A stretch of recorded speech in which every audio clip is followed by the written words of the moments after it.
George, when you were released from the hospital after that near fatal accident, you told me that reading had saved your life.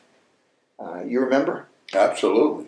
What happened, Jack, was I was in there for about 56 days, and it was after the first week or two, it became a lonely existence. You have all this time on your hands, and I never had free time at any point in my life like I had then. And obviously, you're confined pretty much to the bed.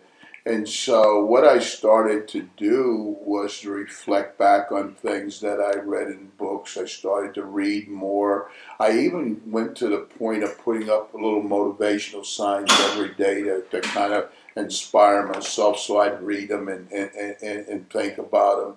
And so I started to utilize the books and the information in the books to help fill the void, a time void that was created every day in the hospital, and also to take my mind away from the hospital and house it somewhere else where it would be a little bit more productive, and I didn't have to get bowed to the temptation of feeling bored or depressed more than anything. Yes, right. I mean, 56 days. Yes, it is longer than it sounds.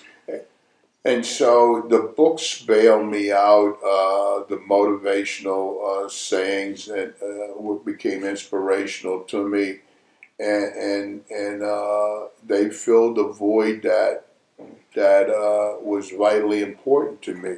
Because one, I'd read, I'd think, I'd try to figure out, okay, how does this apply to my life?